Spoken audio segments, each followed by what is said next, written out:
Hello friends, आज हम जानेंगे इंस्पेक्शन क्या होता है और उसके टाइप्स क्या होते हैं। ठीक है, क्वालिटी इंस्पेक्शन हम किसको बोलते हैं और इनके कितने मेथड्स होते हैं, कितने टाइप के मेथड्स होते हैं इंस्पेक्शन के। ठीक है, इंस्पेक्शन के एडवांटेज क्या होते हैं, डिसएडवांटेज क्या होते हैं, डिसएडवांटेज ये भी हम जानेंगे। ठीक है, उसके बाद जानेंगे इंस्पेक्शन के यूजेज एंड रिक्वायरमेंट्स क्या है, आखिर हम करते क्यों हैं इंस्पेक्शन। ओके, तो चलिए हम शुरू करते हैं, वन बाय वन सभी डिटेल में जानते हैं। ठीक है, सबसे पहले हम देखेंगे इंस्पेक्शन क्या होता है। ठीक है, जैसा कि देख रहे हैं, inspection is a part of quality. Okay, inspection is the checking verification of raw materials in process semi finish और finish component. It is the first step to distinguish between the acceptance और reject components. मतलब क्या कह रहे हैं, ये हमारा quality का एक पार्ट है। जो हमारा क्वालिटी टेस्टिंग करते हैं, इंस्पेक्शन क्या है, उसका जस्ट एक पार्ट है। ओके, और ये हमें क्या करता है, वेरिफिकेशन करने में हेल्प करता है। किसको? रॉ मटेरियल हो गया, इन प्रोसेस हो गया, सेमी फिनिश हो गया, फिनिश हो गया, जितने भी आइटम है इसको चेक करने में हमें क्या करता है, ये हेल्प करता है। ओके, और क्या है, स्टेप बाय स्टेप डिस्टिंग्विश करता है जो ये मटेरियल ओके है या रिजेक्ट है। सबसे बड़ी बात, अगर ओके है तो पास होगा, रिजेक्ट है तो उसको रेड टैग लगा करके हम जो भी रिजेक्ट करते हैं रिजेक्ट होगा। ठीक है दोस्तों, अभी हम आगे बढ़ते हैं, हम जान देंगे जो क्या क्या इंस्पेक्शन करने के लिए हमें जरूरत होती है, क्या क्या इंस्पेक्शन में इन्वॉल्व होता है। ठीक है, तो सबसे पहले क्या है, interpretations of A specification and drawing. क्या इन्वॉल्व होता है? सबसे पहले जो भी हमें इंस्पेक्शन करना है उसका एस्पेक्ट क्या है और ड्राइंग क्या है। ठीक है, हमारी क्राइटेरिया क्या है चेक करने का। उसके बाद क्या आएगा, मेजरमेंट ऑफ डायमेंशन और अदर रिलेटेड पैरामीटर। जो भी हमारे डायमेंशन के मेजरमेंट करने हैं, जिस पैरामीटर का हमको मेजरमेंट करना है उसका डिटेल आएगा। और क्या आएगा, selection of proper instrument in gauge और selection of unit of measurements. Proper instrument क्या हो गया, जिस चीज से हमें चेक करना है। यूनिट क्या हो गया, mm में करना है, मीटर में करना है, फीट में करना है, इंच में करना है, वो हमारा यूनिट हो गया। ठीक है, उसके बाद क्या आएगा, comparison between specified and measured value. Okay, ये हमें कंपैरिजन अगर करना है तो हमें दोनों चीज चाहिए, स्पेसिफाइड वैल्यू क्या है और मेजर्ड वैल्यू क्या है, दोनों हमें उसमें डालना होगा। और क्या है, based on the act of comparison proper decision to be taken. जो भी हमने कंपेयर किया, हमारा एस्पेक्ट किया था, उसके अगेंस्ट हमारा ये डिटेल आए तो वो हमें डिसीजन लेने में हेल्प करता है। और क्या है, inspection is the first and basic act toward achieving the quality defined from customer requirements, hence inspection is the part of quality. मतलब इंस्पेक्शन जो है हमारा सिर्फ और सिर्फ एक क्या है, इंस्पेक्शन क्या है हमारा, सिर्फ और सिर्फ एक फर्स्ट एंड बेसिक क्या है, एक्ट है। मतलब एक स्टार्टिंग पॉइंट है हमारा, एक हमारा एक्टिव एक्शन लेने का पहला पॉइंट है इंस्पेक्शन। ठीक है, किसके लिए, towards achieving the quality defined from the customers requirement. अब कस्टमर का रिक्वायरमेंट जो भी है, ठीक है, उसको फुलफिल करने के लिए, मीट करने के लिए इंस्पेक्शन करना हमारे लिए जरूरी हो जाता है। इसलिए हम कह सकते हैं इंस्पेक्शन जो है पार्ट ऑफ क्वालिटी है। ठीक है, क्या समझा हमने, इंस्पेक्शन में क्या क्या इन्वॉल्व होता है। एस्पेक्ट चाहिए हमें, ठीक है, ड्राइंग चाहिए हमें, उसके बाद क्या है, कौन सा डायमेंशन का हमें करना है, वो मेजरमेंट डायमेंशन डिटेल चाहिए हमको। उसके बाद हमें इंस्ट्रूमेंट लेना है, गेज लेना है। उसके बाद क्या करना है, सिलेक्शन ऑफ यूनिट, जो भी यूनिट हमें चाहिए मेजरमेंट करने के लिए वो हमें सेलेक्ट करना है। उसके बाद हम कंपेयर करेंगे किसके बीच में, हमारा स्पेसिफाइड वैल्यू क्या है और मेजर्ड वैल्यू क्या है। ओके, और उसके ऊपर जो भी हमारा रीडिंग आएगा उसके ऊपर हम डिसीजन लेंगे। ठीक है दोस्तों, चलिए आगे बढ़ते हैं। अब हम जानेंगे इंस्पेक्शन रिक्वायर्ड क्यों है। ठीक है, इंस्पेक्शन जो हम करते हैं ये क्यों करते हैं, इसकी रिक्वायरमेंट क्या है, सो वन बाय वन हम जानेंगे। सबसे पहले क्या है, ये इंश्योर करने के लिए हम करते हैं जो हमारा पार्ट है, मटेरियल है, कंपोनेंट है, वो हमारा स्टैंडर्ड को कंफर्म कर रहा है कि नहीं कर रहा है, मीट कर रहा है कि नहीं कर रहा है। और इंटरचेंजेबिलिटी ऑफ द मैन्युफैक्चर, अगर हमको दो सप्लायर से कोई मटेरियल मंगा रहे हैं तो हमें क्या करना चाहिए, इंस्पेक्शन करेंगे तभी हमें पता चल पाएगा दोनों सप्लायर का मटेरियल सही है कि नहीं है। और to maintain the customer relationships by ensuring that no faulty product reach to the customer. मतलब हमारा कस्टमर रिलेशन को इंप्रूव करने के लिए हम इंस्पेक्शन करते हैं, कोई फॉल्टी पार्ट कस्टमर पे नहीं जाए। और क्या है, provide the means of finding out short coming of manufacture. मतलब हमारे जो मैन्युफैक्चरिंग हम करते हैं किसी भी पार्ट का, उसका शॉर्ट कमिंग क्या है, फाइंडिंग क्या है, उसका पता करने के लिए। और किस लिए हमारा ये इंस्पेक्शन रिक्वायर्ड है, It helps to purchase a good quality of raw materials, tools, equipment which covers to the quality of the finished product. मतलब इंस्पेक्शन करेंगे तभी हमें पता चलेगा हम रॉ मटेरियल ले रहे हैं सही आ रहा है कि नहीं आ रहा है, टूल सही है कि नहीं, इक्विपमेंट सही है कि नहीं, वो हमें गवर्न करता है क्वालिटी के फिनिश गुड प्रोडक्ट को क्यों होने के लिए. और क्या है, it helps to coordinate the function of quality control, okay, production, purchasing and department of the organisation. मतलब ये हमें हेल्प करता है कोऑर्डिनेट करने के लिए, क्वालिटी कंट्रोल के लिए, प्रोडक्शन के लिए, परचेज डिपार्टमेंट के लिए, जो भी प्रोक्योरमेंट कर रहे हैं, जो भी हम चीज यूज कर रहे हैं, बना रहे हैं, वो कैसा है. ओके दोस्तों, और ये डिसीजन लेने में जो भी हमारा डिफेक्टिव पार्ट्स है वो हमें ये हेल्प करता है. ठीक है, इसमें क्या क्या देखा अभी हमने. सबसे पहले हमने क्या देखा, इसमें जो हमारा रॉ मटेरियल है, कंपोनेंट है, उसको हम चेक करेंगे तभी कंफर्म कर पाएंगे सही है कि नहीं है सही है. उसके बाद क्या है,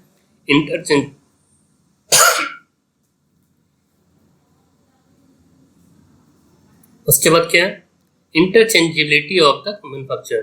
ठीक है, ये क्या कहता है, अगर हम 2 मैन्युफैक्चर से हम पार्ट मंगा रहे हैं, 2 सप्लायर से 3 सप्लायर से मंगा रहे हैं, तो उसको मीट करने के लिए इंस्पेक्शन करना हमें जरूरी है. और क्या सबसे मोस्ट इंपोर्टेंट है, कस्टमर रिलेशनशिप. ठीक है, कस्टमर रिलेशनशिप को इंश्योरिंग करने के लिए तो कोई भी हमारा फॉल्ट पार्ट जो है, कोई भी हमारा खराब पार्ट जो है, वो कस्टमर के पास न जाए, इसके लिए हम इंस्पेक्शन करते हैं. और क्या है, provide means of finding out the short coming of units. जो भी हमारा शॉर्ट कमिंग्स आया, गलती से कोई पार्ट गलत बन गया, तो उसको फाइंड आउट करने के लिए करेंगे. और क्या है, अगर हमने रॉ मटेरियल जो हम परचेज किया वो सही है कि नहीं, टूल सही है कि नहीं, इक्विपमेंट सही है कि नहीं.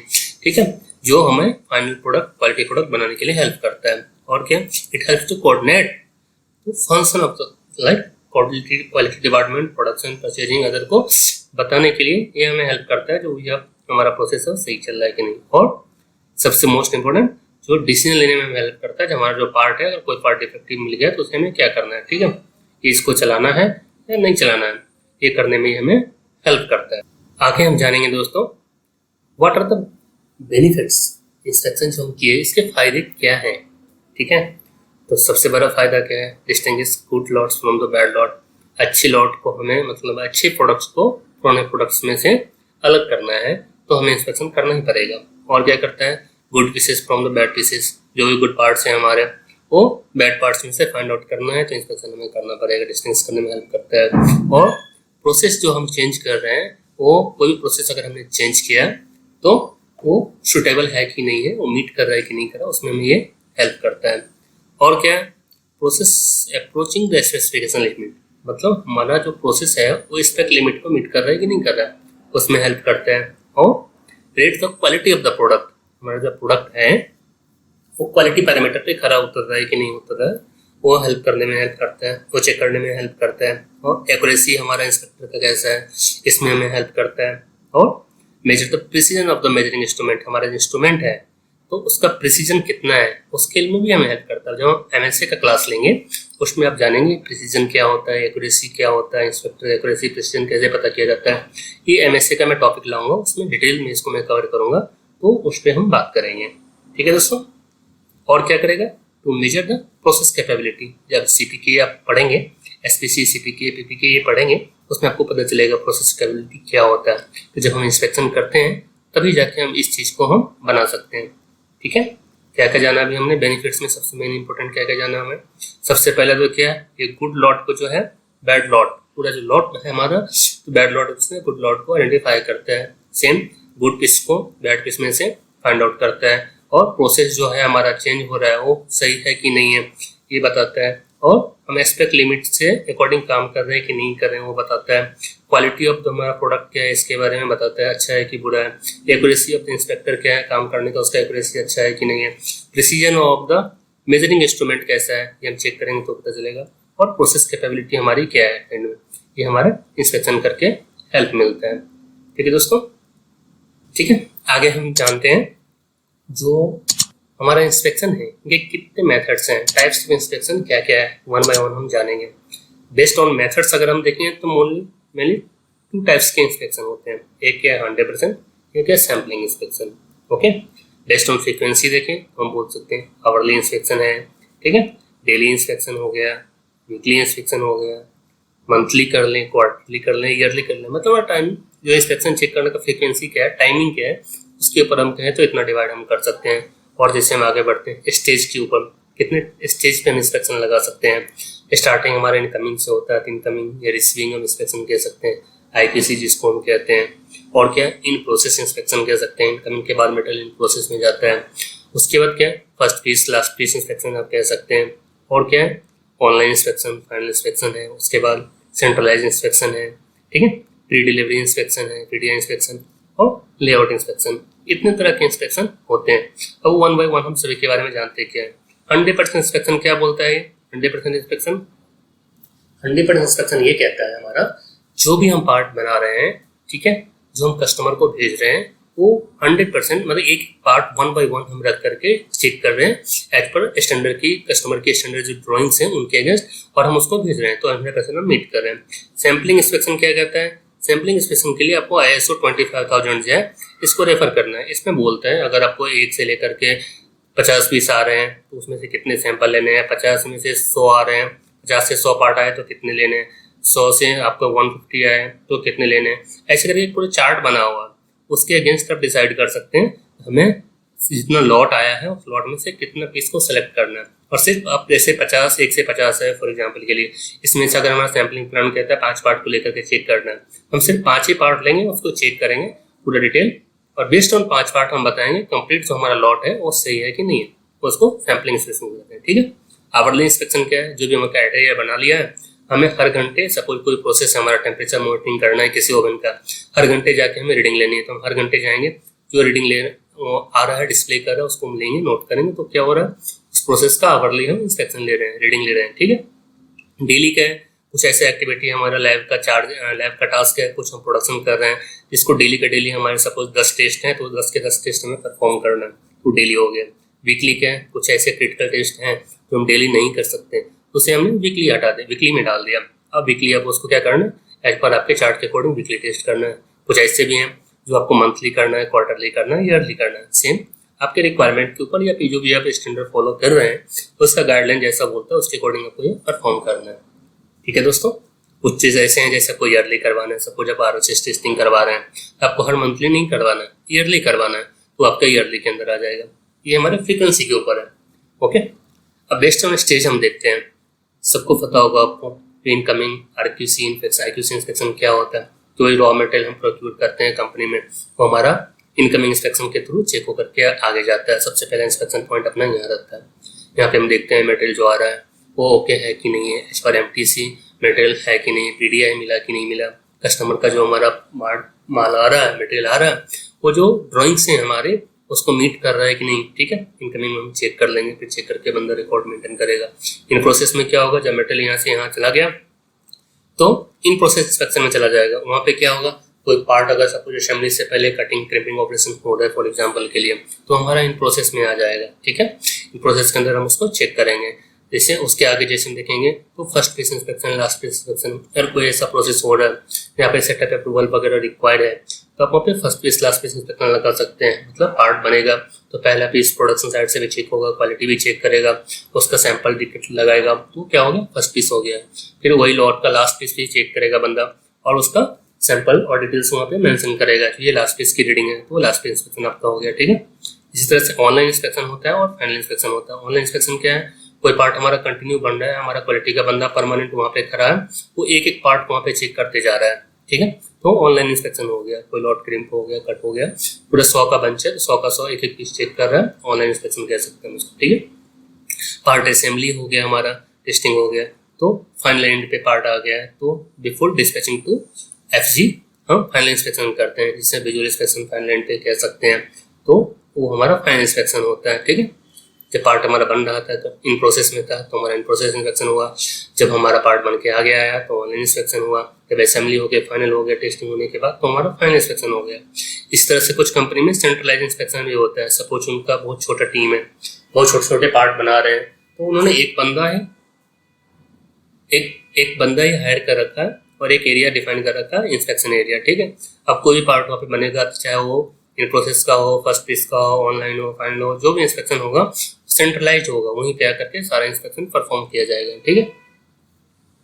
इस तरह से प्री डिलीवरी इंस्पेक्शन होता है, PDI जिसको हम बोलते हैं, जब पार्ट हम डिस्पैच करने वाले हैं कस्टमर को, तो at the time before dispatch हमें प्री डिलीवरी इंस्पेक्शन, डिलीवरी करने से पहले कस्टमर के यहाँ पे पार्ट भेजने से पहले हमें चेक करना है जो पार्ट एज पर क्वांटिटी जा रही है कि नहीं जा रही है, एज पर स्पेक के अकॉर्डिंग जा रही है कि नहीं जा रही है, ठीक है, कस्टमर का जो रिक्वायरमेंट है उसके अगेंस्ट पार्ट है कि नहीं, गलत पार्ट नंबर तो नहीं जा रहा है, ये हम पीडीएफ में चेक करते हैं।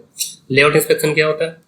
ये डिटेल इंस्पेक्शन होता है, जो भी कस्टमर का ड्राइंग है उसके ऊपर जितने भी पैरामीटर आपको दिए हुए हैं ए टू जेड इंक्लूडिंग सारे उसके नोट्स, प्लस अगर उस पर कुछ रॉ मटेरियल हम यूज कर रहे हैं तो उनके भी हमारे पास ड्राइंग होना चाहिए। और वो हर एक डायमेंशन को आपको क्या करना, मार्किंग करना है। सपोज एक डायमेंशन है, इस डायमेंशन को एक नंबरिंग हमने दे दिया, मार्क कर दिया, फिर दूसरा डायमेंशन को 2 नंबर दे दिया, मार्क कर दिया, तीसरे को 3 नंबर दे दिया, मार्क कर दिया। अब आपके रिकॉर्ड में सारा आएगा, फर्स्ट नंबर डायमेंशन क्या है, उसकी रिक्वायरमेंट क्या है और हमारा रीडिंग क्या है, इसको यहाँ पे डालोगे। दूसरे वाले की रिक्वायरमेंट क्या है, एक्चुअल क्या है, तीसरे वाले की रिक्वायरमेंट क्या है, एक्चुअल क्या है। तो इस तरह से हर एक डायमेंशन का रीडिंग लेकर के हम नोट करते हैं। ये हम 2 तरह से सर्कुलर वे में चलते हैं, क्लॉकवाइज या एंटी क्लॉकवाइज। सपोज एक पूरा ड्राइंग हमारा बना हुआ है, एक ड्राइंग हमारा बना हुआ है, ठीक है, इस पे कोई पार्ट है, ठीक है, पार्ट बना हुआ था, हमने इंस्पेक्शन लिया थी, 1 नंबर हो गया, फिर आगे 2 लेना है, आगे 3 लेना है, फिर 4 लेना है, फिर 5 लेना है, 6 लेना है। ऐसे करके हम एक सर्कल वे में चल रहे हैं, या फिर हम उल्टा भी चल सकते हैं, जिससे क्या होगा, समझने वाले के लिए भी आसान हो जाएगा। जो बंदा ये डाटा लिया है वो एक सिस्टमेटिक तरीके से लिया है, ओके, वो हमारा लेआउट इंस्पेक्शन हो जाता है, ठीक है। अब हम आगे बढ़ते हैं दोस्तों। अब हम देखेंगे advantage and disadvantage of the sampling inspection. जो हम सैंपल इंस्पेक्शन किए थे स्टार्ट, जिसके बारे में हमने बात किया, उसका एडवांटेज क्या और डिसएडवांटेज क्या है, 1 बाय 1 देखेंगे। एडवांटेज में क्या निकल करके आएगा, इस सबसे पहले क्या है, जितने भी डिस्ट्रक्टिव टेस्ट हैं वो हम सैम्पलिंग इंस्पेक्शन ही उसका कर सकते हैं। फॉर एग्जांपल किसी का लोड टेस्ट करना है तो आपको लोड मशीन में लगाना पड़ेगा, फुल फोर्स मशीन में लगाना पड़ेगा पार्ट को। जब आप चेक करेंगे तो पार्ट क्या होगा, आपका स्क्रैप हो जाएगा, तो आपको सैंपल इंस्पेक्शन नहीं करना पड़ेगा। उसके लिए 100% नहीं लगा सकते क्योंकि सारा का सारा पार्ट स्क्रैप हो जाएगा, ठीक है। दूसरा, ये cost of the sampling inspection is quite less as compare to the 100% inspection. जिसमें क्या होगा, रॉ मटेरियल भी आप कम यूज कर रहे हैं, ऑपरेट इंस्पेक्टर भी आपका कम हो गया, इक्विपमेंट भी कम यूज हो रहा है, सब कुछ हमारा जो है कम हो जाता है, जिसकी वजह से कॉस्ट ऑफ इंस्पेक्शन प्लस हमारा टाइमिंग बढ़ जाता है, सबसे बड़ी बात, ठीक है। डिले टाइम, जो स्टोरेज टाइम, वेटिंग टाइम है वो रिड्यूस हो जाता है। तो cost of sampling inspection is quite less compare to the 100% inspection. और क्या, less damage to product because only few items are handle during the inspection. जब भी हम इंस्पेक्शन करते हैं तो कुछ सैंपल हम लेते हैं चेक करने के लिए, ठीक है। जब से हमने सैंपल लिया चेक करने के लिए तो क्या होता है, वो हमारा, जैसे हमने सैंपल लिया चेक करने के लिए तो क्या होता है, वो सैंपल का हमने जो भी पैरामीटर चेक किया, रीडिंग लिया, तो हो सकता है कुछ चीज़ ऐसे हैं, कुछ डायमेंशन चेक करने के टाइम आपको उसको कट करना पड़े, इंटरनल डायमेंशन चेक करना, तो आपका पार्ट स्क्रैप हो जाता है। सैम्पलिंग में क्या करेंगे, हमने कुछ ही पार्ट लिए, 1000 की लॉट में से 5 सैंपल लिया फॉर एग्जाम्पल के लिए, जो हमारे रिक्वायरमेंट अगर भूल रहे तो 5 पार्ट ही हमारा स्क्रैप होगा, बाकी जो हमारे रिमेनिंग पार्ट है हम यूज कर सकते हैं, ठीक है।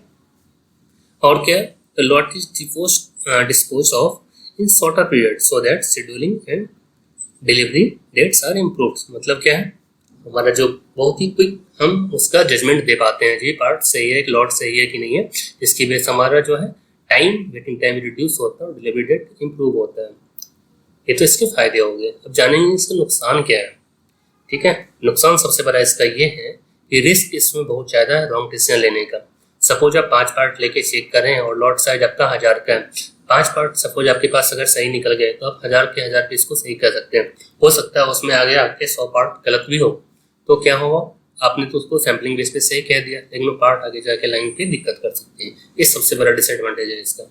और cost of rejected lots will be passed on the producer on the customer, मतलब by the producer on the consumer. अब क्या है, बेचारा जिसने पार्ट बनाया, जो आपका सप्लायर है, वो तो आपको पार्ट दे दिया, आपने सैम्पलिंग चेक किया और उस पार्ट को कुछ डिफेक्ट मिला 2 पीस में, आपने पूरा लॉट रिजेक्ट कर दिया। आपके साइड से तो रिजेक्ट हो गया, ठीक है, लेकिन वो जो भी उसका प्रोड्यूसर है, मैन्युफैक्चरर है, उसके लिए वो डेबिट हो गया। हो सकता है उसके बाकी 90% पार्ट सही हो, लेकिन उस 5% के बेस में पूरा का पूरा लॉट भी उसका रिजेक्ट हो गया, ठीक है। ये बहुत बड़ा डिसएडवांटेज है। और क्या है, this method may not be suitable for taking the decision on acceptance और rejection of a very costly and important item. जो सपोज एज कुछ आइटम है जो काफ़ी इंपॉर्टेंट और काफ़ी कॉस्टली है, उसको हम सैम्पलिंग बेस नहीं कर सकते। क्यों, उसमें एक पीस भी अगर सही पीस को हमने गलत कर दिया तो कंपनी के लिए काफ़ी नुकसान हो सकता है, ठीक है। आगे देखेंगे necessity to use random sampling, select the proper sample size and acceptance number for accurate results. मतलब सैम्पलिंग इंस्पेक्शन अगर हम कर रहे हैं, ठीक है, और हमने प्रॉपर सैंपल साइज नहीं लिया, एक्सेप्टेंस जो प्रॉपर सैंपल साइज हमने नहीं लिया और एक्सेप्टेंस नंबर को हमने प्रॉपर चेक नहीं किया जो हमारा IS 225,000 बोलता है, ठीक, ISO, तो उसके अगेंस्ट क्या होगा, गलत हो जाएगा।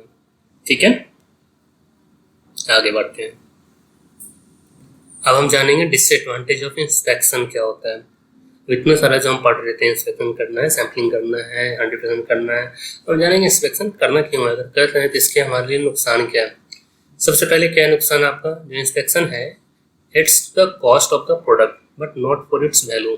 इंस्पेक्शन से हमारे प्रोडक्ट का एक पैसा भी वैल्यू बढ़ता नहीं है, ये NVA प्रोसेस कहलाता है, लेकिन हमें करना पड़ता है। क्यों, कस्टमर की रिक्वायरमेंट को मीट करने के लिए।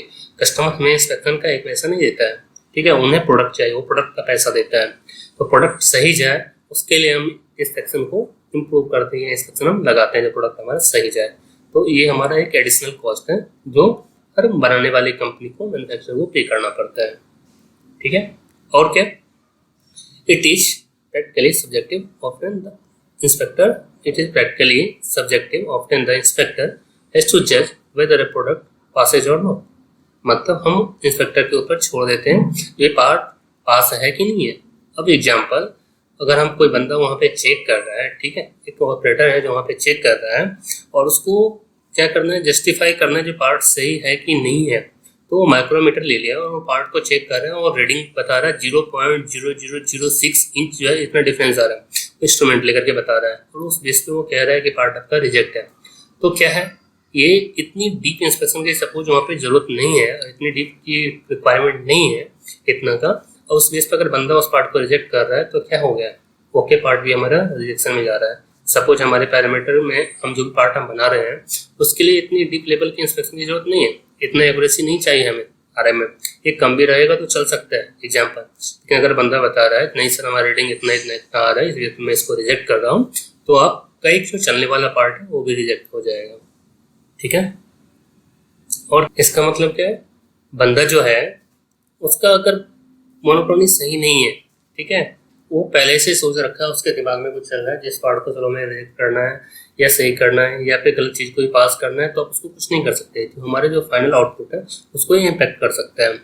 और क्या है, inspection mainly separates good and bad items, it is not way to prevent the production of bad items. ये जस्ट इंस्पेक्शन से हम क्या कर सकते हैं, अच्छी और गलत चीज को छांट सकते हैं, दोनों को अलग अलग कर सकते हैं, लेकिन गलत चीज बनने से पहले हम इसको रोक नहीं सकते, प्रिवेंट नहीं कर सकते हैं प्रोडक्शन को बैड आइटम बनाने से पहले। ठीक है, तो एक जस्ट एक डिटेक्टिव टूल है, नॉट ए प्रिवेंटिव टूल है। ठीक है दोस्तों, समझ में आया होगा आपको जो इंस्पेक्शन हम करते हैं इसके क्या बेनिफिट्स और क्या नुकसान है। ओके, अगर आपको जो भी हमने अभी टॉपिक्स क्लियर किया इंस्पेक्शन के बारे में, इसमें कहीं कोई डाउट्स है तो आप कमेंट में डाल सकते हैं, मैं इसकी जरूर जवाब दूंगा। ओके, और आपको अगर हमारा वीडियो अच्छा लगे तो इसे लाइक करें, ओके, अपने दोस्तों के साथ शेयर करें, और हमारे चैनल को सब्सक्राइब नहीं किया तो जरूर इसको सब्सक्राइब कर लें। ठीक है दोस्तों, और हमारा अगला ट्रेनिंग जो रहेगा वो ऑडिट्स के ऊपर रहेगा। ठीक है, इसमें हम जानेंगे ऑडिट्स होता क्या है, ऑडिट्स के टाइप्स क्या हैं, और ये क्यों रिक्वायर है, इसे क्यों परफॉर्म करते हैं, कैसे परफॉर्म करते हैं, इसको करने की प्रोसीजर क्या होते हैं। ठीक है, तो अगला ट्रेनिंग पाने के लिए आप चैनल पे बने रहें और नेक्स्ट ट्रेनिंग हमारा जल्दी आएगा। जय हिंद दोस्तों, धन्यवाद।